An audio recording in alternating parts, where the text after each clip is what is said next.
खैर मकदम है आप सभी का प्राइम डिबेट में। आपके साथ मैं हूं समीर अब्बास। भीमा कोरेगांव वायलेंस मामले में अर्बन नक्सली होने के आरोप में जिन 5 एक्टिविस्ट को महाराष्ट्र पुलिस ने छापेमारी के बाद गिरफ्तार किया था, उन्हें आज देश की सबसे बड़ी अदालत ने 6 सितंबर तक हाउस अरेस्ट में रखने के ऑर्डर्स दिए हैं। आरोप है कि इन लोगों का लिंक उन नक्सलियों से हो सकता है जिनसे बरामद चिट्ठी में पीएम मोदी पर जानलेवा हमले की साजिश की बात की गई थी। सरकार के लिए झटका इसलिए है क्योंकि कोर्ट ने इन तमाम लोगों की पुलिस कस्टडी देने से फिलहाल इनकार कर दिया। कोर्ट ने महाराष्ट्र और केंद्र की सरकार को नोटिस जारी कर जवाब तलब किया है। साथ ही यह भी कहा है कि डिसेंट यानी मतभेद डेमोक्रेसी का सेफ्टी वॉल्व है, इसे खत्म किया गया तो जमहूरियत खत्म हो जाएगी। इस मामले में अगली सुनवाई 6 सितंबर को होगी, लेकिन इस पर सियासत जोरों पर है। राहुल गांधी ने इन गिरफ्तारियों के बाद साफ कहा है कि देश गैर जमहूरी तरीके से सिर्फ नागपुर की विचारधारा से चल रहा है। इस देश में सिर्फ एक ही एनजीओ चलेगा, आरएसएस। बाकी सारों को बंद कर दो और एक्टिविस्ट को जेल में डाल दो या गोली मार दो, यही है न्यू इंडिया। यह कहना है राहुल गांधी का। लेफ्ट पार्टियां इसे इमरजेंसी का दौर बता रही हैं, जबकि इनमें से 3 आरोपी इससे पहले भी कई बार पुलिस की गिरफ्त में रह चुके हैं, जेल की सजा काट चुके हैं, कई मामलों में दोषी करार दिए जा चुके हैं। लेकिन इस बार आरोप यह भी लगाया जा रहा है कि भीमाजी कोरेगांव में हिंदूवादी संगठनों को बचाने के लिए लेफ्टिस्ट विचारधारा के लोगों को फंसाने की कोशिश कर रही है सरकार। बड़ा सवाल यह है कि जब अर्बन नक्सल पर हुआ वार तो सियासी तीर क्यों चल रहे हैं बेशुमार। आज इसी पर होगी बात अपने तमाम खास मेहमानों से, लेकिन पहले यह रिपोर्ट।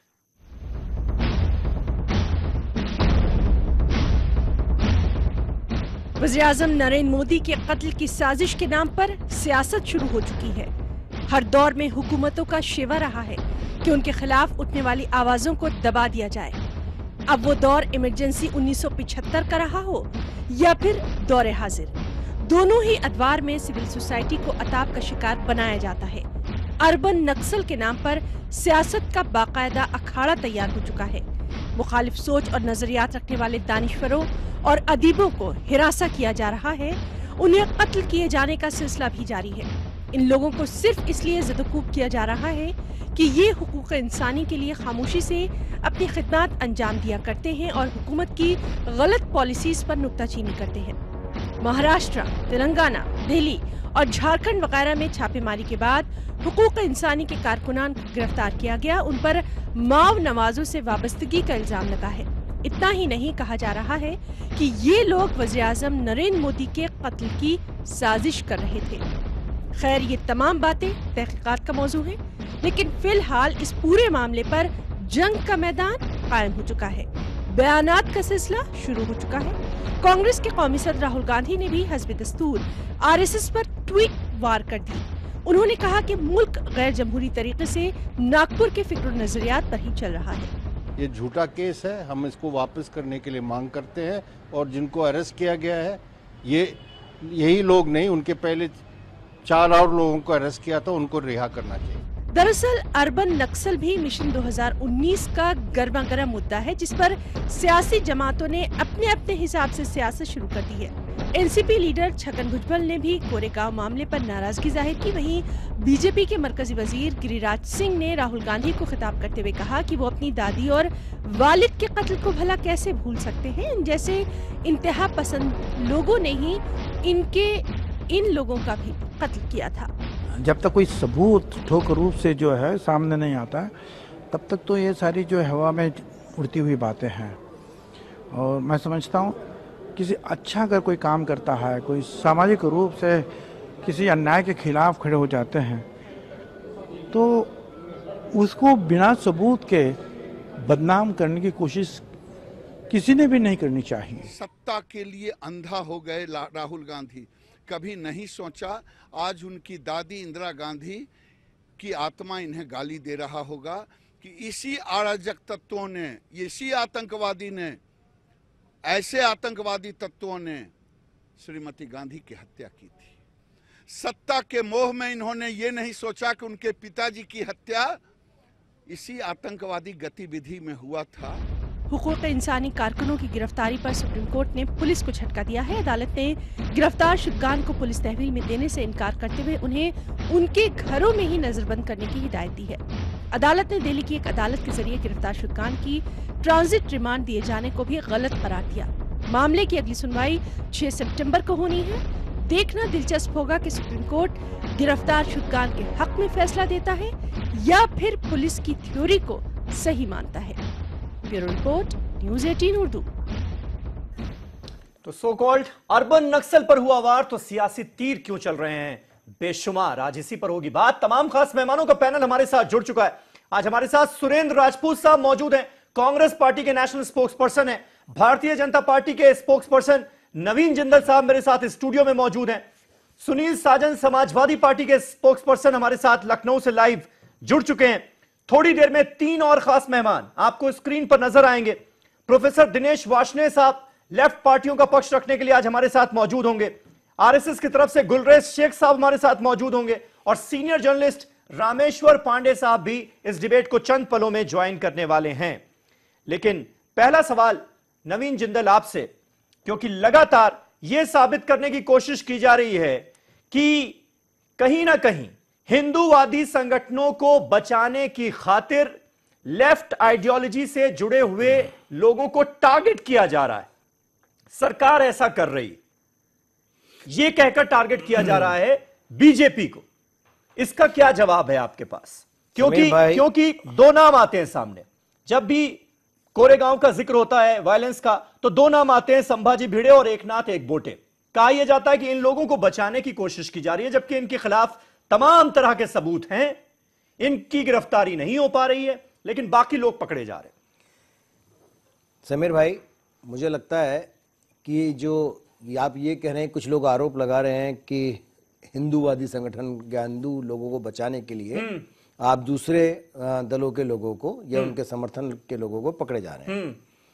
मेरा कहना यह है कि आज देश में सत्ता के मद में सत्ता को पाने के लिए कांग्रेस और उसके साथी इतने मदमस्त हो चुके हैं, ना तो उन्हें संविधान पर विश्वास रहा है, ना देश की जनता पर रहा है। आज वो किसी भी हद तक जा सकते हैं, किसी भी आतंकवादी नक्सलवादी, इन्हीं पर इनको भरोसा है और किसी पर है ही नहीं। अब बताइए कि जो लोग पकड़े गए थे, इनमें से 4 लोग वो थे जो पहले यूपीए सरकार में अरेस्ट हुए, 2005 में 6 साल जेल भी रहे हैं, और जो पकड़े गए थे उन पर डेटोनेटर, हैंड ग्रेनेड, एसिड मिले हैं, आर्म्स एक्ट हो, टेररिस्ट एक्ट, सब लगाया गया उनके ऊपर, और सजा काटने, कन्विक्ट होने के बाद छूटे हैं। सजा पूरी करने, क्योंकि जेल में ही थे, 2011 में छूटे हैं। हाँ। मेरा यह कहना है कि जब वो लोग कांग्रेस पकड़ती है इन्हीं लोगों को जो अब पकड़े गए हैं, हाँ। तब तो वो होते हैं नक्सलवादी और आतंकवादियों के समर्थक, और जब वो दूसरे मामले में पकड़े जाएं तो मानवाधिकार से इससे बड़ा कोई कार्यकर्ता हो ही नहीं सकता, ऐसे सारे पार्टी कहती है।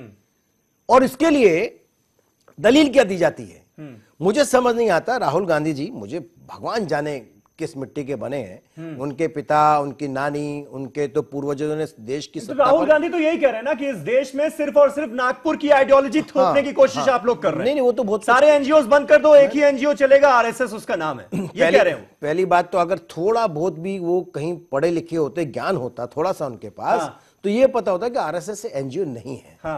दूसरी बात, मैं एक बात और कहना चाहता हूं समीर भाई, कि राहुल गांधी केवल यही नहीं बोल रहे हैं, राहुल गांधी ये बोल रहे हैं देश के गरीबों को, बेरोजगारों को आईएसआईएस के अंदर नौकरी दिलाने का न्योता भी लेकर के आ रहे हैं। राहुल गांधी जिस सभा में लंदन में बोलते हैं वो भारत विरोधी नारे लगते हैं और वो कुछ नहीं बोलते, उसके समर्थन में खड़े हो जाते हैं। जो कहते हैं भारत तेरे टुकड़े होंगे 4, उसके समर्थन में जाकर के राहुल गांधी उसके समर्थन में जेल में चले जाते हैं। मेरा कहना यह है कि राहुल गांधी पहुंच गए। मुझे बस ये बताइए ना, संभाजी भिड़े और एकनाथ एकबोटे जो हैं, ये लोग क्या बीजेपी के खास लोग हैं क्या? इनको बचाने की कोशिश हो रही है क्या? सीधा आरोप लगा रही भाई अपोजिशन के पास क्या बचा है? मेरी बात सुनिए, जो इन्वेस्टिगेशन एजेंसियां जांच कर रही हैं, हाँ।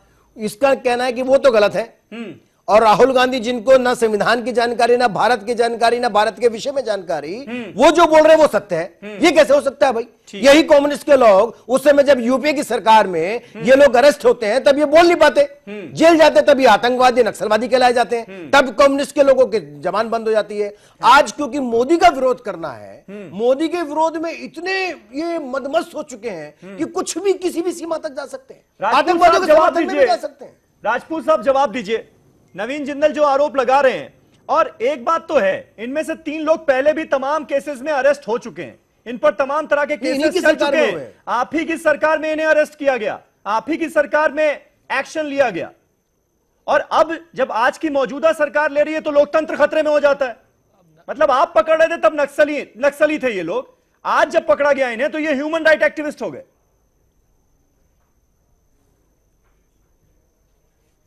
नवीन भाई का तो खैर वो क्रिमिनल रिपोर्टर हैं तो क्राइम की बात करेंगे, उन्हें मानवाधिकार की और बाकी चीजों की बात करनी नहीं है, बड़े इंसान है भाई। समीर भाई पहले तो आप बधाई ले लीजिए, आपने बड़ी अच्छी बहस कराई। एक बड़ा पुराना सा वो था, जावेद अख्तर ने एक 4 लाइनें लिखी थी, इससे शुरू कर देता हूं, थोड़ा सा समय दे दीजिए क्योंकि नवीन भाई ने बड़े लंबे लंबे आरोप लगा दिए, राहुल जी पढ़े लिखे नहीं है, ये नहीं है, वो नहीं है, पता नहीं क्या क्या जो मन आता है बोलते रहते हैं। जावेद ने एक जगह पे लिखा था, किसी का हुक्म है सारी हवाएं, चलने से पहले बताएं कि इनकी समत क्या है। हवाओं को यह भी बताना होगा चलेगी तो रफ्तार क्या होगी, कि अब आंधी की इजाजत नहीं है। हमारी ये रेत की सब फसीलें, ये कागज के महल जो बन रहे हैं, हिफाजत इनकी है जरूरी और आंधी इनकी पुरानी दुश्मन है, ये सब जानते हैं।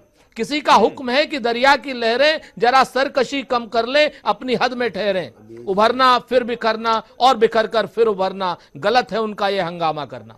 तो खैर मैं लंबी है, मैं नहीं कहूंगा आपसे।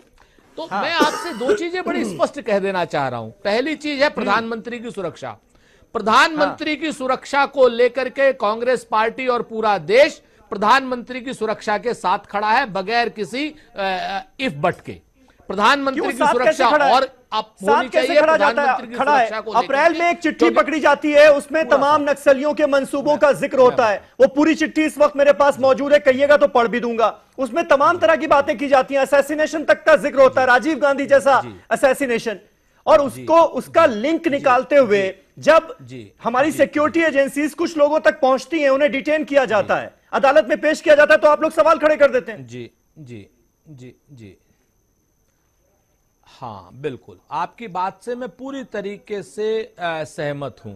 लेकिन जब अदालत में पेश किया जाता है तो अदालत क्या कहती है? देश तो संविधान से चलेगा ना समीर भाई, मेरी और आपकी चिट्ठियों से तो चलेगा नहीं। इतने दिन से सुरक्षा एजेंसीज भारतीय जनता पार्टी के समर्थन से काम कर रही हैं और भीमा कोरेगांव की जाति हिंसा को, दलित के ऊपर जो अत्याचार हुआ है उसको नक्सलाइट बना करके उन चिट्ठियों को लेकर के कोर्ट में जब खड़ी होती हैं तो कोर्ट कहता है कि नहीं भाई, ये लोग आतंकवादी नहीं है, ये लोग दूसरी विचारधारा के लोग हैं। क्या दूसरी विचारधारा के लोगों को जेल भेज दिया जाएगा? ये मेरी टिप्पणी नहीं है, सुप्रीम कोर्ट की टिप्पणी है। और बाकी चीजें जब आएंगी 6 तारीख को, तब तक वो लोग हाउस अरेस्ट डिटेन रहेंगे, ठीक है ना?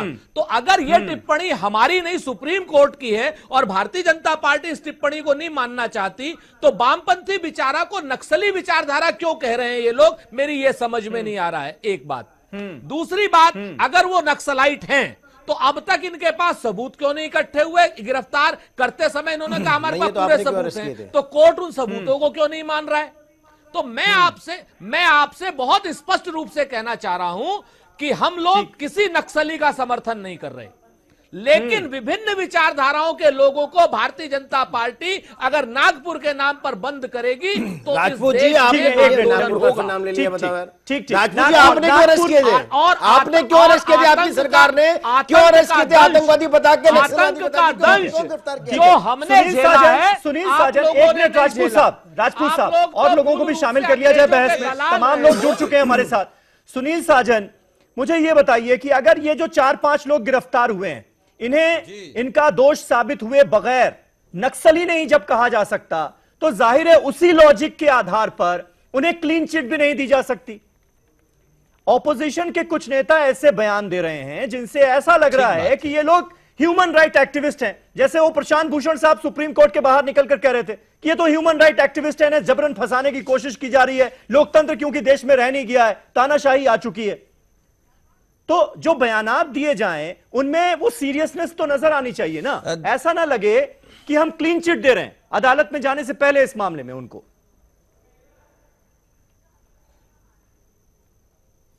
देखिए समीर भाई, क्योंकि आपकी डिबेट में आना था तो बहुत कुछ सोचा कि आखिर ये डिबेट आज क्यों हो रही है जी। और मैं ईमानदारी से कह सकता हूं, मैं उनका पक्ष नहीं ले रहा हूं, ना उनके खिलाफ, क्योंकि सुप्रीम कोर्ट ने क्या टिप्पणी की पूरा देश जान रहा है, हम आप जान रहे हैं। तो कहीं ना कहीं तो इन लोगों की मंशा पर सुप्रीम कोर्ट ने पानी फेरा है। लेकिन आज देखिए किस दिन इनकी गिरफ्तारी हो रही है। उस दिन गिरफ्तारी हो रही जिस दिन डीजल पेट्रोल के दाम सबसे ज्यादा बढ़ गए, क्योंकि डीजल पेट्रोल के दामों पर डिबेट ना हो इसलिए इस पर डिबेट हो रही है। ये गिरफ्तारी उस दिन हुई है जिस दिन रिजर्व बैंक ऑफ इंडिया ने नोटबंदी का वो जारी किया है कि 99% पैसा आ गया है। नहीं सुनील साजन, ये बहुत हल्का, अरे आप समझो, हल्का नहीं कर रहे आप ये कहकर। देखिए ना मैं बहुत हल्का नहीं कर रहा हूँ। ये गोडसे की विचारधारा को मैं देश के सामने ला रहा हूँ। समाजवादी उनको सुनील साजन को बात रखने दीजिए, अपनी कंप्लीट कर लें जी। देखिए ऐसा है, ठीक है, ये नोटबंदी के घोटाले को और डीजल और पेट्रोल के दाम को आप ऐसे नहीं छिपा सकते, क्योंकि आप लोग जानते थे कि अगर इस पर बहस हो जाएगी तो देश की जनता आपके खिलाफ हो जाएगी। आप जितना छिपाना जानते हैं हम भी जान रहे हैं, लेकिन मैं एक चीज कह रहा हूं, आप नोटबंदी पे क्यों नहीं बहस कराना चाहते? जिस नोटबंदी के कारण सैकड़ों जाने गई, जिस नोटबंदी के कारण लाखों रोजगार गए, कितने लाखों के व्यापार खत्म हुए और फायदा किसको हुआ? अरे आप किस विषय पे बात करने के लिए आज अर्बन आतंकवाद को छोड़ करके आप उस पर बात करेंगे? आज आप बात करेंगे अमर सिंह ने क्या कहा जब खा के बारे में? क्या बात करेंगे? आप किसी को कहीं लेकर के जाएंगे? आपके पास कोई मुद्दा नहीं है। आप नक्सलवादी, आतंकवादी, जितने अलगाववादी हैं उनके समर्थन में खड़े हो, उसको समर्थन करके ठीक है, ठीक है, ठीक है। नवीन ऐसे बीच में नहीं, नवीन और लोग भी मौजूद है, और लोग भी मौजूद है। आ रहा हूँ ठीक है सुनील साजन, आपकी बात का सारा लबोलुआब ये है कि कहीं ना कहीं सरकार असल मुद्दों से ध्यान भटकाने की कोशिश कर रही है। लेकिन प्रोफेसर दिनेश वार्ष्णेय, मेरा सवाल यह था कि जब तक अदालत में यह मामला नहीं चला जाता, जब तक अदालत से कोई पुष्टि नहीं हो जाती, तब तक जैसे हम इन्हें नक्सली नहीं कह सकते, वैसे इन्हें क्लीन चिट भी कैसे दी जा सकती है? जो लोग आज ये सवाल उठा रहे हैं कि भाई 5 लोग गिरफ्तार हो गए, इस देश में लोकतंत्र खतरे में आ गया। सजा याफ्ता है साहब, नक्सली कैसे जी नहीं कह सकते? जी तो सजा याफ्ता है। प्रोफेसर वार्ष्णेय, नहीं देखिए, आज 5 लोगों के गिरफ्तार होने से लोकतंत्र नहीं खतरे में आया, लोकतंत्र खतरे में है। कौन लोग लोकतंत्र? आज जो सरकार में बैठे लोग हैं, ये लोकतंत्र को मानने वाले लोग हैं। ये कब लोकतंत्र को मान रहे हैं? ये तो हमेशा लोकतंत्र के खिलाफ रहे, और आज उनके प्रवक्ता इमरजेंसी में यही लोग, हम ही लोग नवीन ऐसे नहीं कीजिए ना, ऐसे ना कीजिए, एक एक करके सबको अपनी बात रखने दीजिए, ऐसे बड़ा कंफ्यूजन हो जाता है। जी क्या बोल रहे हैं, कुछ भी बोले जा रहे हैं। जी आप जब बोलते हैं तब भी उनको आपकी बात इतनी बुरी लगती, लेकिन वो सुन रहे हैं ना, इसलिए बीच में नहीं बोलिए। रामेश्वर पांडे साहब हमारे साथ मौजूद है। रामेश्वर पांडे साहब, मुझे ये बताइए, ये जो अर्बन नक्सल का टर्म है, क्या इसे सिर्फ ये कहा जा सकता है कि एक खास तरह की विचारधारा, राइट विंग विचारधारा, ये वर्ड थोपने की कोशिश कर रही है, या दरअसल कहीं ना कहीं आपको लगता है कि ये अर्बन नक्सल हमारे आपके बीच में वाकई मौजूद हैं? क्योंकि अगर डॉक्यूमेंटल रिकॉर्ड पर हम जाते हैं, मैं सुन रहा था सीआरपीएफ के डीजी को, उन्होंने भी कहा कि तमाम ऐसे लोग हैं जो कहीं ना कहीं जो हमारे एंटी नक्सल ऑपरेशंस चलते रहते हैं उसमें ऐसे नक्सलियों की मदद करते हैं, और वो शहरों में हमारे आपके बीच स्लीपर सेल के तौर पर रहते हैं, तो उन्हें अर्बन नक्सल कहा जाता है। ये उनकी डेफिनेशन थी।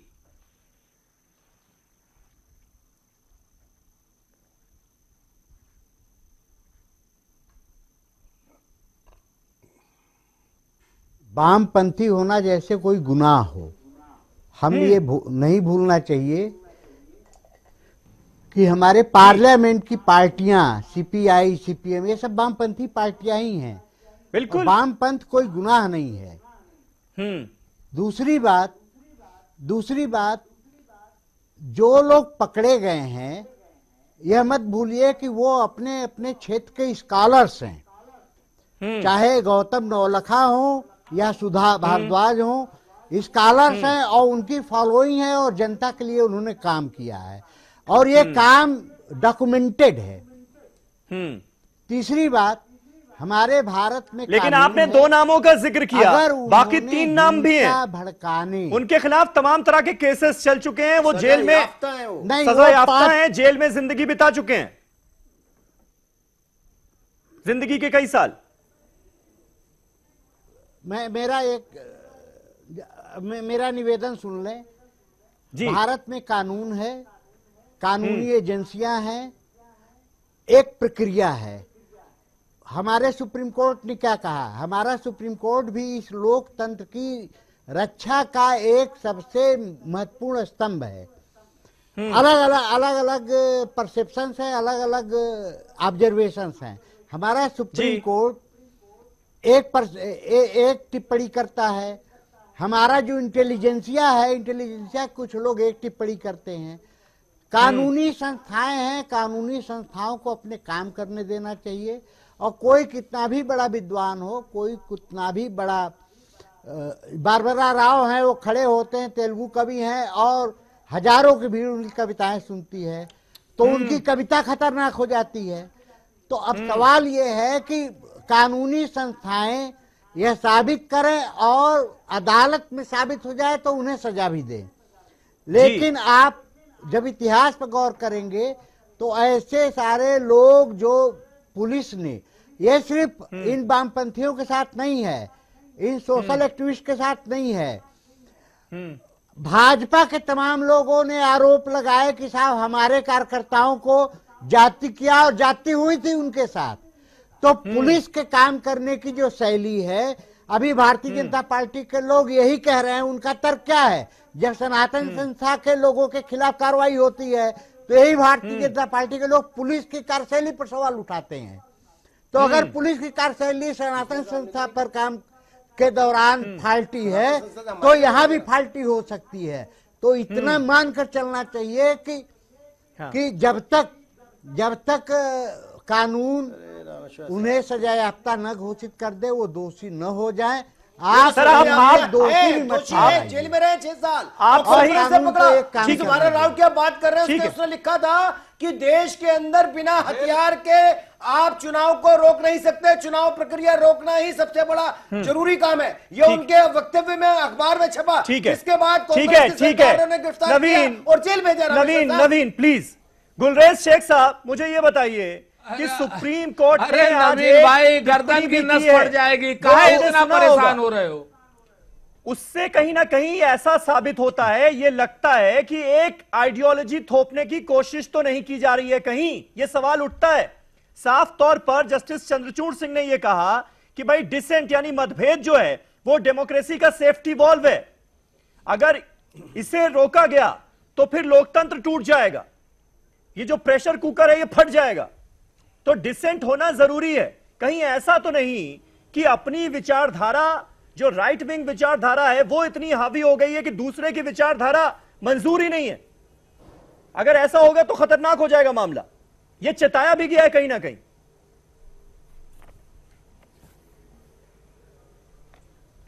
देखिए समीर, लोकतंत्र में मतभेद और मनभेद हम दोनों का स्वागत करते हैं और विनम्रता पूर्वक स्वागत करते हैं, परंतु देशद्रोह का और देश को तोड़ने का जो कर्तव्य होता है उसका स्वागत नहीं कर सकते।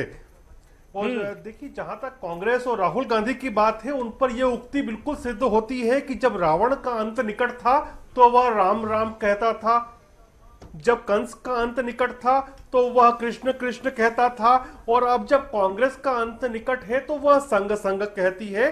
परंतु अभी एक स्वयंसेवक के दायित्व से बड़े विनम्रता पूर्वक मैं 5 प्रश्न जरा भाषा की सभ्यता रखो, कांग्रेस के प्रवक्ता भाषा की सभ्यता रखो, वरना आपका अंत निकट है भाई, आपका अंत निकट है। मार दीजिए आप इस तरीके की भाषा की सभ्यता रखो, वरना बहस आप हमारे ऊपर तो 3 बार समीर की बहस आप वो मत करो। स्टूडियो से नहीं बैठे दलाल लोग, और आपको राम नाम सत्य के अलावा और कुछ नहीं आता, आपको मारने के अलावा कुछ नहीं आता। ये राजपूत साहब, नवीन, ये गुलरेज शेख को सुन लिया जाए, थोड़ा सा सुन ले। कौन सी भाषा है? कम से कम आरएसएस का पक्ष रखने के लिए वो बैठे हैं यहाँ पर, थोड़ा सा सुन तो ले। दिखाता है, ये सबको रावण बताता है, सबको ये। मैं तो 5 प्रश्न कर रहा हूँ, बड़े सम्मानपूर्वक रूप से कर रहा हूँ। गुलरेज साहब, चिकोटी मत काटिए, मुद्दे पर बात कीजिए। देंगे चिकोटी काटेंगे ना तो बहस फिर डिरेल हो जाएगी और मारने की धमकी दे रहा है। दिनेश वाजपेयी साहब को मेरी आवाज आ रही है? इंटरप्ट मत करें बस राजपूत जी, मैं आपसे रिक्वेस्ट कर रहा हूँ, विनम्रता पूर्वक पूछ रहा हूँ, 5 प्रश्न आप उत्तर देंगे, मुझे अपेक्षा है। कि आप गोडसे राजपूत जी, मैं आपसे पूछना चाहता हूं और आप सभी का राम नाम सत्य करोगे। ठीक है राजपूत साहब, हो गई आपकी बात। गुलरेज शेख साहब कंप्लीट कीजिए जल्दी, कहना क्या चाह रहे हैं आप? समर्थक नहीं है जी। देखिए राजपूत जी, मैं आपसे 5 प्रश्न करना चाहता हूं। जब 6 अप्रैल 2010 में दंतेवाड़ा में माओवादी आतंकवादियों ने 76 सीआरपीएफ के जवानों की हत्या की थी, तो क्या वो एनजीओ के लोग थे? जब 26 मई 2013 में छत्तीसगढ़ में आप ही के नेताओं को 250 माओवादी आतंकवादियों ने हत्या की थी, तो क्या वो एनजीओ के लोग थे? जब 2011 में आप ही की और नेशनल कॉन्फ्रेंस की संयुक्त जो सरकार थी कश्मीर में, उसने गौतम नवलखा को श्रीनगर में एंटर नहीं कहने दिया और लिखित में दिया कि यह व्यक्ति जो है गौतम नवलखा, वह कश्मीर में आग लगाने के लिए आया है। तो गौतम नवलखा जी क्या उस समय देशद्रोही थे और अब वो एनजीओ वाले हो गए? जब 1975, 1980 और 1986 में आप ही की सरकारों ने बरबरा राव को जेल ठीक है, एक छोटा सा ब्रेक ले लेते हैं, ब्रेक के बाद वापस लौटते हैं और इस बहस की शुरुआत प्रोफेसर दिनेश वार्ष्णेय से ही करना चाहेंगे। आखिर सियासी तीर क्यों चल रहे हैं बेशुमार, इसी पर होगी बात। छोटा सा ब्रेक, फौरन हो रहे हैं यहां से।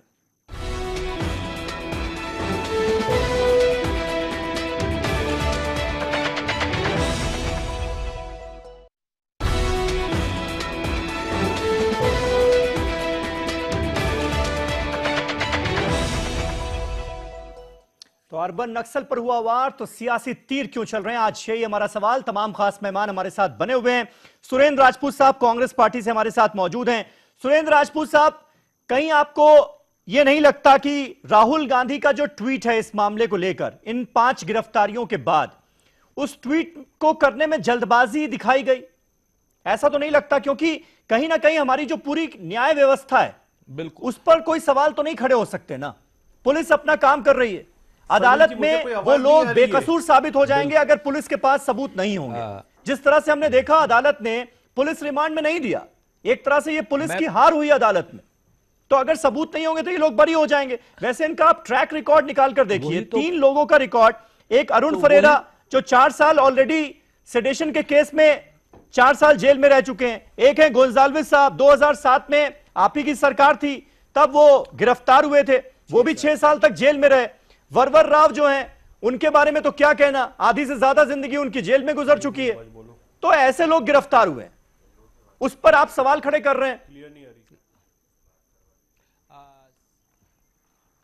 समीर भाई, आपने बड़े वैलिड क्वेश्चन उठाए, लेकिन राहुल गांधी जी ने आपसे ज्यादा वैलिड क्वेश्चन उठाए हैं। जो बात आप कह रहे हैं वही राहुल जी कह रहे हैं कि जो चीज कानून की जद में नहीं खड़ी हो रही है, उस पर आप लोग एक चिट्ठी के बल पर इस तरीके की भाषा का इस्तेमाल कर रहे हैं और वामपंथियों को और माओवादी विचारधारा को एक साथ मिला रहे हैं। ये भारतीय जनता पार्टी की सरकार और उनके लोग करना क्या चाहते हैं? राहुल गांधी क्या कह रहे हैं? वो ये कह रहे हैं shut down all other NGOs except RSS ही चलेगा। वो कह रहे हैं jail all activist and shoot those that complain, मतलब जो भी कंप्लेन करता है उसको शूट कर दो, सारे एक्टिविस्ट को जेल में डाल दो। यही है new India, welcome to new India. ये ट्वीट बनता था क्या इन गिरफ्तारियों के बाद? राहुल गांधी जी ने बस थोड़ा सा एक चीज वो कर दी, बिल्कुल 100%। और इस ट्वीट में से सिर्फ एनजीओ की जगह एन हटा दीजिए। आरएसएस इस वक्त गवर्नमेंट की ऑर्गेनाइजेशन है, एनजीओ नहीं है। इस समय गवर्नमेंट और क्या नाम आरएसएस दोनों एक है और दोनों ही लोग विरोधी विचारधाराओं की हत्या करने पर तुले हुए। दोनों के दोनों लोग इस समय देशद्रोही ताकतों के साथ मिल करके देशभक्त ताकतों को कहीं ना कहीं दबाने पे लगे हुए हैं और चुनाव में सिर्फ येन केन प्रकारेण जीतना चाहते हैं। त्रिपुरा में ये लोग किसके साथ थे ये बताने की आवश्यकता नहीं है। ये लोग पीडीपी के साथ कश्मीर में थे ये बताने की आवश्यकता नहीं है। नॉर्थ ईस्ट में ये लोग किस किस के साथ थे ये बताने की आवश्यकता नहीं है। आज की डेट में नवीन जी और नवीन जी की पार्टी, नवीन जी विद्वान प्रवक्ता हैं, क्रिमिनल हैं भाई, क्रिमिनल रिपोर्टर हैं, सॉरी क्रिमिनल रिपोर्टर हैं। तो इन लोगों को सिर्फ और सिर्फ अपनी आसन्न हार को देख करके ये जिस तरीके की भाषा का इस्तेमाल कर, ठीक है थोड़ी सीरियसनेस रखिए। क्रिमिनल रिपोर्टर ना ना ना, अरे आपकी बड़ी इज्जत करता हूं। तो मैं जो आपसे कहना चाह रहा हूं, आपसे बताऊं समीर भाई, कि आज की डेट में कानून के विरुद्ध जो काम करेगा, चाहे बरबर राव हो, चाहे समीर हो, चाहे सुरेंद्र राजपूत हो, उसको सजा मिलेगी। लेकिन कानून पर जो आप कागज इकट्ठे कर रहे हो, जब आप कानून के सम्मुख और सुप्रीम कोर्ट के सम्मुख वो नहीं रख पा रहे हो, तो राहुल गांधी का ट्वीट कैसे गलत हो गया? बाकी सबके आ रही है। सुप्रीम कोर्ट ने कहा, नवीन जवाब दीजिए, कैसे गलत हो गया? सुप्रीम कोर्ट ने कहा, लेकिन ये लोग तो राहुल गांधी को। और एक सवाल ये भी खड़ा किया जाता है नवीन, एक सवाल ये भी खड़ा किया जाता है कि एक खास विचारधारा के लोगों को टारगेट आप लोग इसलिए तब करते हैं जब वो अरेस्ट होते हैं, तो उन्हें एकदम से नक्सली ठहराने की कोशिश कर दी जाती है। अगर दूसरी तरफ सनातन संस्था के लोग पकड़े जाते हैं तो आप सब लोग अपना मुंह बंद कर लेते हैं। नहीं, बिल्कुल भी नहीं। तो इसलिए हमें सिलेक्टिव तो नहीं होना चाहिए ना। समीर भाई, सबसे पहले समझ लीजिए, चाहे सनातन संस्था के लोग हों, चाहे समीर जी आपकी आवाज बिल्कुल नहीं आ रही मुझे, वामपंथी माओविस्ट हो, ये इनसे भाजपा सरकार संघ का कोई लेना देना नहीं है। और दूसरी बात मैं आपको बताना चाहता हूं, अभी राजपूत जी जो कह रहे थे, राजपूत जी सही कह रहे हो आप, बिल्कुल तो आपने गलत नहीं कहा। राहुल गांधी सही से एक दरोगा का काम नहीं कर सकते तो देश का क्या करेंगे वो? उनको बिना जांच के उन्होंने तय कर दिया, क्लीन चिट दे दी। जिनको आप ही की सरकार के लोग अरेस्ट करते थे, जिनको माओविस्ट आप बताते थे, आतंकवादी, नक्सलवादी, डेटोनेटर, हैंड ग्रेनेड पकड़ा करते थे, उनको जेल में डाला करते थे, उनको आप कह रहे हो आज उनके साथ स्किल है उसका इस्तेमाल कर रहे हैं। क्या मोदी का विरोध करने के लिए केवल? आप कमाल कर रहे हैं। आप आपको मोदी का विरोध करते करते आपने अपनी आंखों पर ना जाने कैसी पट्टी बांध ली कि आप देशद्रोहियों के साथ खड़े हैं। आज देश में, पूरे विश्व में आप भारत को बदनाम करने का काम कर रहे हैं। आप और आपके सहयोगी चाहते हैं, आप यही सोचते हैं कि मोदी का विरोध करके हम सत्ता में आएंगे। अरे तो सकारात्मक राजनीति करिए, नेगेटिव पॉलिटिक्स मत करिए, देश को भ्रमित मत करिए, देश में नकारात्मकता मत फैलाइए।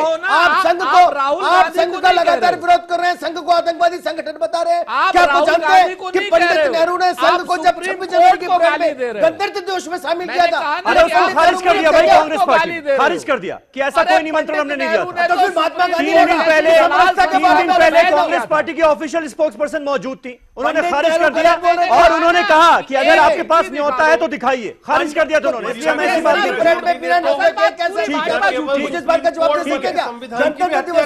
बिना सरकार की अनुमति के क्या कोई आदमी शामिल हो सकता है? प्रोफेसर दिनेश वाश ने आवाज मिल रही है मेरी आपको? तो मैं जानना यह चाहूंगा, लेफ्ट पार्टियों को क्यों यह लगता है कि लेफ्ट आइडियोलॉजी से जुड़े हुए लोगों को टारगेट किया जा रहा है? यही महाराष्ट्र की पुलिस जब सनातन संस्था के लोगों पर एक्शन लेती है तब कोई आवाज नहीं उठती, उठनी चाहिए भी नहीं, क्योंकि पुलिस अपना काम कर रही है, सिक्योरिटी एजेंसीज अपना काम कर रही हैं। लेकिन जब आपकी आइडियोलॉजी से जुड़े हुए लोगों को पकड़ा जाता है तो फिर लोकतंत्र खतरे में हो जाता है, क्यों? देखिए समीर भाई, सबसे पहले बात मैं आपको बता दूं, इन लोगों की गिरफ्तारी प्रधानमंत्री जी की हत्या को लेके या उसकी साजिश को लेके नहीं हुई है। कल महाराष्ट्र पुलिस के जॉइंट कमिश्नर और वहाँ के स्टेट मिनिस्टर ऑफ होम जो गृह राज्य मंत्री है वहाँ के, उन्होंने कहा कि भीमा कोरेगांव की हिंसा को लेके इनकी गिरफ्तारी हुई है और उसमें ओरिजिनल FIR में नाम सिर्फ 2 ही हैं। एक है गुरुजी जो मोदी जी के भी गुरुजी हैं, संभाजी भिड़े, एक है एक बोटे। सुप्रीम कोर्ट ने भिड़े की जमानत कैंसिल भी कर दी, तब भी उनको गिरफ्तार नहीं किया गया है। दूसरी बात, जहाँ तक सनातन संस्था की बात है, सनातन संस्था के आदमी गिरफ्तारी हुए थे। कॉमरेड गोविंद पंसरी की हत्या के लिए भी उनकी जब जमानत हुई, हमने महाराष्ट्र सरकार से अनुरोध किया कि आप कृपया करके हायर कोर्ट में इनकी जमानत कैंसिल कराइए। महाराष्ट्र पुलिस नहीं गई। इतना ही नहीं, उस SP का ट्रांसफर कर दिया। और इस सनातन संस्था के ये केस जो अब इन्होंने बनाया है, जो गिरफ्तारियां की हैं, ये महाराष्ट्र पुलिस अपने पे क्रेडिट ना ले, इसका इनपुट आया था कर्नाटका पुलिस से, गौरी लंकेश की हत्या में जो अरेस्ट हुआ है उसके बाद से, और उसी को दबाने के लिए इन्होंने एक सारा इनपुट आया था। लेकिन एक्शन तो महाराष्ट्र ने लिया है। वैभव राउत और उसके जो 4-5 सहयोगी पकड़े गए उनके खिलाफ एक्शन लिया गया है। और जो ताजा खबर है वो ये है कि डॉसियर बनाया जा रहा है जिसे भेजा जाएगा केंद्र की सरकार के पास कि बैन किया जाए सनातन संस्था को। आपको वो एक्शन लेना पड़ता है क्योंकि उसमें ministry of home affairs involve होती है।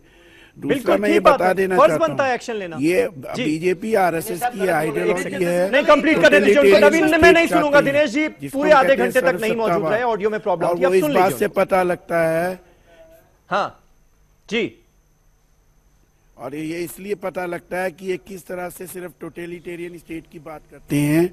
1940 में गुरु गोविंद का 1350 प्रमुख प्रचारकों को संबोधित करते हैं और उसमें कहते हैं कि हमें इस बात, आरएसएस इस बात से प्रेरित है कि हमें एक नेता, एक विचारधारा, एक झंडा, झंडे की लौ, हमारे हिंदुत्व की लौ को पूरी इस महान धरती के हर कोने कोने में पहुंचाएगी। और यही विचारधारा नाजी की थी, यही विचारधारा फांसीवाद की थी। साहब मुझे ये बताइए, आप तो बड़े बड़े दाता तो संसद में हैं, ये बताइए अगर महाराष्ट्र पुलिस इतनी ईमानदार है, एक मैं आधे घंटे से बोल ही नहीं पा रहा था। इन्वेस्टिगेशन में जितने भी लोग आते हैं शामिल, वो गिरफ्तार हो सकते हैं। एफआईआर में दिया हुआ नाम जरूरी नहीं कि वो सत्य हो, इन्वेस्टिगेशन के बाद जो अरेस्ट होगा वो वही सही माना जाएगा। अब क्या बात करते हैं, ठीक है, ऐसी करेंगे क्या? अपराधियों को बचाएंगे क्या? आतंकवादियों को बचाएंगे क्या? बस क्या बात करेंगे? तरीके से कॉमरेड गोविंद पंसरे के केस में, दाभोलकर के केस में, नहीं, आज की बात कीजिए ना वाजपेयी साहब, प्लीज आज की बात कीजिए। जो आपसे सवाल पूछा जा रहा है उसका जवाब दे दीजिए। मुझे पता नहीं आपको आवाज मिल रही है या नहीं मिल रही है, मुझे आपकी आवाज नहीं आ रही है। हत्या की राजनीति का समर्थन करता है तो सिर्फ बीजेपी आरएसएस। ये इस देश में अगर कोई राजनीतिक हत्या करवाता है या करता है तो अगर ईमानदार है भारत सरकार के भाषण पढ़ तो रहे श्यामा हैं, प्रसाद आप ये बता मुखर्जी दीजिए की क्या हत्या बात की कर रहे फाइलें हो? आप नक्सलवादी आतंकवादियों के समर्थक हैं क्या? दूसरा आप के लोग अरेस्ट हुए थे नहीं हुए थे लोग? गौरक्षक तब तो आप कुछ नहीं बोले। का विजिलेंटे आज आप देश में भ्रम फैलाने के लिए आ गए हैं सबके साथ। हमले हुए, किसानों पे हमले हुए, गरीबों पे हमले हो रहे हैं, ये सारा कुछ अच्छे दिन ला नहीं पाए, उसको छुपाने के लिए पश्चिम बंगाल में यही कर रही है आपकी सरकार, करते हैं। दलितों पे भी, गरीबों पे भी और हिंदुओं पे भी लगातार हमले कर रही है। आपको नजर नहीं आ रहा होगा? सुनील साजन, अभी तक जो भी बातें सामने आई, खासतौर पर हम कोरेगांव वायलेंस की ही बात करें, उसमें ये बात बिल्कुल सही है कि संभाजी भिड़े और एकनाथ एकबोटे का नाम है जो अभी तक गिरफ्तार नहीं हो पाए हैं। लेकिन जो लोग गिरफ्तार हुए हैं वो एक खास आइडियोलॉजी से जुड़े हुए हैं। क्या इन तमाम बातों के आधार पर यह बात कही जा सकती है कि डेमोक्रेसी खतरे में है? यह बात कही जा सकती है कि देश नागपुर की विचारधारा से चल रहा है? या सिर्फ जब ये बातें हो रही हैं तो सिर्फ कोरी सियासत हो रही? नहीं समीर भाई, एक बात कही जा सकती कि ये देश शायद गोडसे की विचारधारा पर चल रहा है। और मैं ये बात कह रहा हूं, जिसका आपने नाम लिया कि वो गिरफ्तार नहीं हुए, वो झगड़ा याद करिए। टीवी, अखबार, भारतीय जनता पार्टी, संघ, क्या कहा सबने कि दलितों और हिंदुओं का झगड़ा में जिस प्रकार से, इसका मतलब दलित हिंदू नहीं है, पिछड़ा हिंदू नहीं है। अरे भाई रुक जाओ, रुक जाओ, रुक जाओ। अरे अपने कुकर्म सुन लो, अरे अपने कुकर्म सुन लो, अपने कुकर्मों पर इतनी जल्दी क्यों बीच में बोलने लगते हैं? माओवादी समर्थक, अरे अपने कुकर्म सुन लो, अपने कुकर्म सुन लो। अपने कुकर्मों से आप बच नहीं पाओगे, अपने कुकर्मों से बच नहीं पाओगे। और मैं एक चीज कह रहा हूं, जिन लोगों को गिरफ्तार किया गया उनका दोष क्या है? और अगर अप्रैल में वो चिट्ठी आई थी, प्रधानमंत्री जी को खतरा था, तो देश की सरकार क्या कर रही थी? सरकार सो रही थी। और अभी ये कह रहे हैं मुकदमा लिख गया, जेल चले गए। इस देश में कितने फर्जी लोग जेल जाते हैं? इनके देश, इनके पार्टी के एक बड़े नेता तड़ी पार रहे, जेल में रहे। हम उनको क्या कहें? हम उनको क्या कहें जो तड़ी पार रहे हैं? ये इनसे भारतीय जनता पार्टी से पूछिए, हम उनको क्या कहें जो तड़ी पार रहे हैं? तथा कथित समाजवादी मित्र एक बात सुन लीजिए, संविधान नहीं मानेंगे। जो लोग पकड़ाए हैं इनमें से एक के पास तो जिलेटिन बाकायदा मिला है, दूसरे लेकिन तमाम बातों के आधार पर आज जो लोग गिरफ्तार हुए हैं उन्हें क्लीन चिट भी तो नहीं दी जा सकती ना।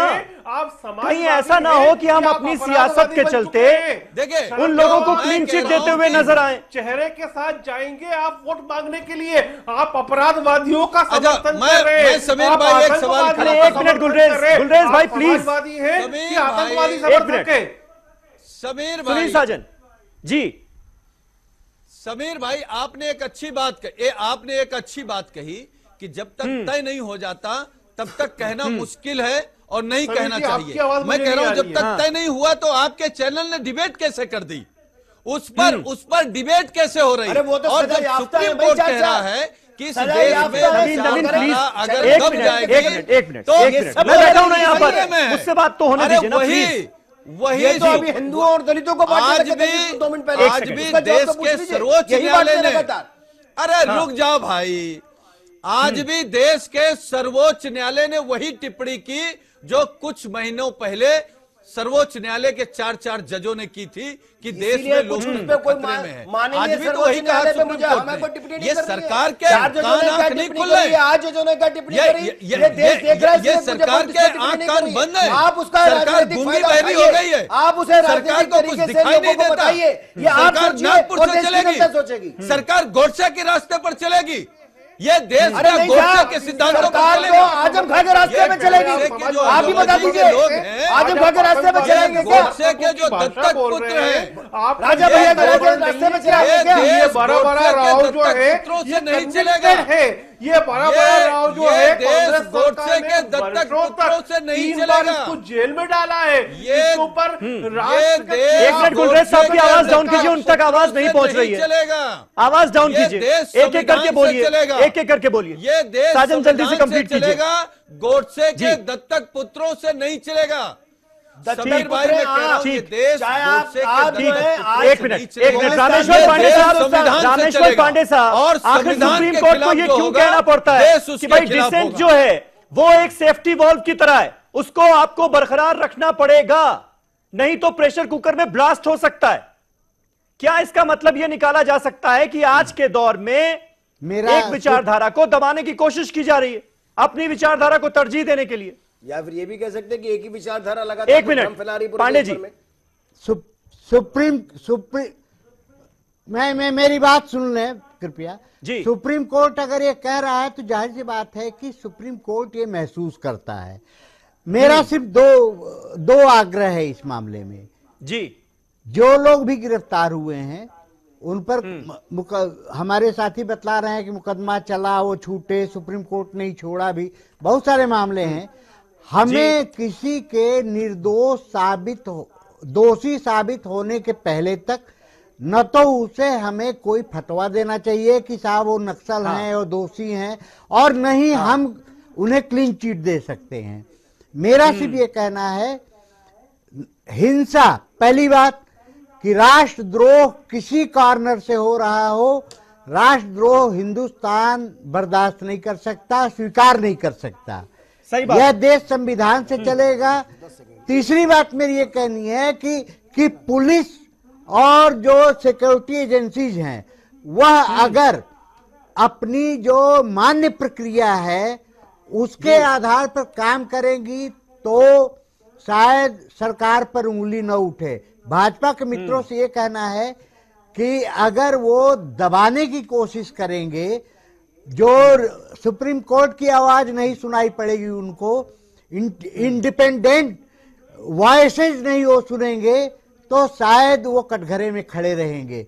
इसलिए उन्हें एक छोटा सा सवाल ये है, कहीं ऐसा तो नहीं सारे इंटेलेक्चुअल से खतरा हो गया? लोग 4-4, 5-5 बार गिरफ्तार होकर सजा काट चुके जो इसमें शामिल है। ठीक है, अभी तो बाहर थे ना वो, कुछ बोले ना आप। अरे भाई अभी तो इस देश के कानून के हिसाब से ही बाहर थे ना वो, बार-बार क्यों जिक्र कर रहे हैं, रिपीट क्यों कर रहे हैं, उनको रिपीट क्यों कर रहे हैं? कहां क्लीन चिट दे दी उनको? हाउस अरेस्ट किया, अभी भी हाउस अरेस्ट में वो ना बात कर सकते ना जा सकते, घर में रहेंगे। दूसरी बात, उनको क्लीन चिट का कांग्रेस या उसके साथी मिलकर के ना छद्म रूप में उसकी मदद ना करे। राजपूत साहब की मदद मत करिए। राजपूत साहब, देश में नक्सली समस्या जो है वो इंटरनल सिक्योरिटी के लिए सबसे बड़ी थ्रेट है। ये खुद मनमोहन सिंह ने कहा। आपने तो, आपकी पार्टी ने तो खुद आतंकवाद के चलते दो प्रधानमंत्री खोए। छत्तीसगढ़ में नक्सलियों के आतंक की वजह से आपकी पूरी की पूरी लीडरशिप का सफाया हो गया। तो सबसे ज्यादा इफेक्टेड पार्टी तो कांग्रेस पार्टी रही है, और आपके दौर में पिछले 10 सालों में जमकर सफाया भी हुआ नक्सलियों का, नक्सलियों के आतंक पर लगाम भी लगी। तो उसमें जब ऐसे किसी नक्सल को पकड़ा जा रहा है जिन पर यह शक है कि नक्सलियों से वो उन जुड़े हुए हो सकते हैं, तो फिर आवाज उठाना समझ में नहीं आता। इन्होंने तो नेता खोने के बाद उसका राजनीतिक फायदा उठाया है। एक मिनट समीर भाई अरे यार चुप रहो भाई नवीन। यही तो दुर्भाग्य है समीर भाई कि जिस पार्टी ने देश के लिए अपना बलिदान दिया है, जिनके लोगों ने बलिदान नहीं दिया साहब, बलिदान का फायदा उठाया प्लीज, चाहे इंदिरा गांधी जी हो चाहे राजीव गांधी। मैं क्लोज कर देता हूं। अरे चुप रहो यार। मैं चुप कर लोगे देश की जनता को। मैंने कहा ना, मैंने कहा चुप रहो नवीन भाई। आपकी पार्टी के तो किसी नेता को चींटी ने भी नहीं काटा। आप बात समझो। तो मैं यही कह रहा हूं कि देश में अगर किसी ने बलिदान दिया है तो आज की डेट में नक्सल के समस्या के सबसे बड़े पीड़क हम हैं। जिसको उत्पीड़न हुआ है उसी को कहा जा रहा है कि नक्सली समस्या को वो समर्थन कर रहे हैं। हम आपसे एक ही चीज कहना चाह रहे हैं कि वामपंथी विचारधारा को और नक्सलाइट्स को दोनों को अलग अलग करके देखिए। भीमा कोरेगांव की दलित हिंसा को दबाने के लिए इस तरीके की चिट्ठियां आ रही हैं। प्रधानमंत्री अपनी सुरक्षा बढ़ाने के लिए, प्रधानमंत्री की सुरक्षा बढ़े, लेकिन इस तरीके के लोगों को जिनको सुप्रीम कोर्ट भी नहीं मान रहा है, आपकी गिरफ्तारी की बात, अरे सारी कार की बातें तो तुम ही करते हो ना नवीन। मैंने कहा ना, जानकारी आपको किसी चीज की नहीं है, लेकिन चूंकि क्रिमिनल वो रिपोर्टर कर सकते हो आप, है ना। तो मैंने क्या कहा, जानकारी तो अरे बेवकूफी की बात है कि हर मामले पर सियासत से बाज आना चाहिए। मेरा ये मानना है कि माओवादियों को और वामपंथी विचारधारा के लोगों को आप अलग अलग करते हैं। उससे पहले हम पुलिस के एक्शन पर सवाल उठाने लगे सिर्फ और सिर्फ अपनी सियासत चमकाने के लिए, तो यह भी ठीक नहीं है, जायज नहीं है। बहुत बहुत शुक्रिया आप सभी का हमारे साथ इस डिबेट को ज्वाइन करने के लिए। कल एक नए टॉपिक पर नई डिबेट के साथ हाजिर होऊंगा, तब तक के लिए शब बखैर।